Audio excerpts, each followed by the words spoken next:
The Town Mouse and the Country Mouse. A town and a country mouse were cousins. The country mouse was simple and lived inside a cozy log by the side of a sunflower field. Life is simple in the countryside, and the mouse got by on a few sunflower seeds and wheat stalks most of the days. Some days would be a treat, as he would get breadcrumbs and cheese left over after the farmer's meal. A fresh bubbling stream next to the log had all the clean water he needed whenever he got thirsty. The town mouse would occasionally visit his country cousin for a breath of fresh air and an escape from the hustle and bustle of the mechanized world. Being accustomed to lavish varieties of food in the city, the simple country experience was a chance for him to unwind and go back to town hungry for more. Since the country mouse had never visited the big town, his cousin suggested that he come stay with him and experience the town all for himself and not just listen to his adventures and stories. The town mouse happily accepted his cousin's offer, as, after all, he always spoke about how much better life in the big town was compared to the country. Although the country was a peaceful place to live, he wouldn't give up the pleasures of his town to settle for a laid-back life with little to do. He often remarked that he couldn't grasp why any mouse would want to live in the countryside with so little and barely getting by. They set off at once for the town.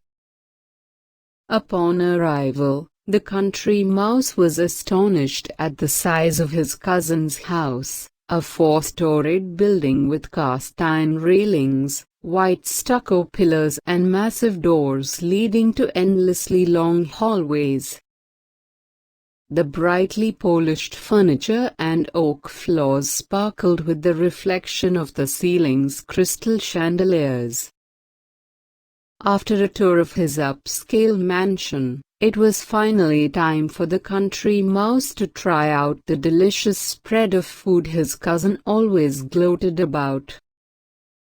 The gorgonzola cheese, cream and cakes, truffles, tender meat and champagne were something the country mouse had only imagined.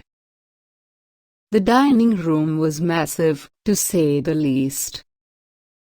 The country mouse gasped at the sight of the assortment of food left behind on the table.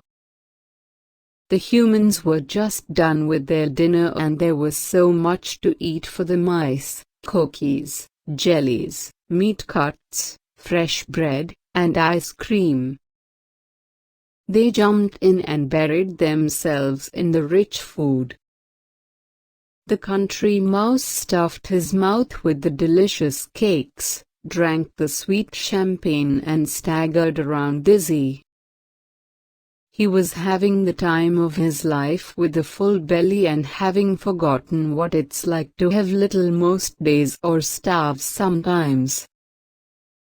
The world couldn't be a happier place.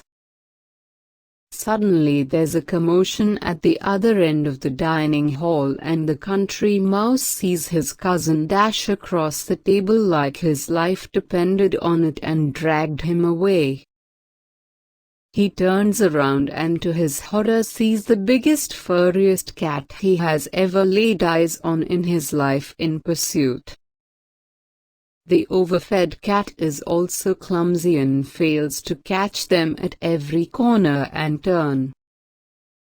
At the same time, a maid steps in with a long broom and beats the floor, determined to squash them with it, barely missing the mice.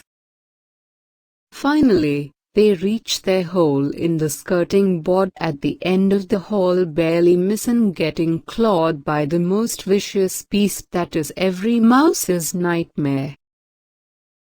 Ha ha. That was close. But wasn't it worth it? exclaims the town mouse in glee.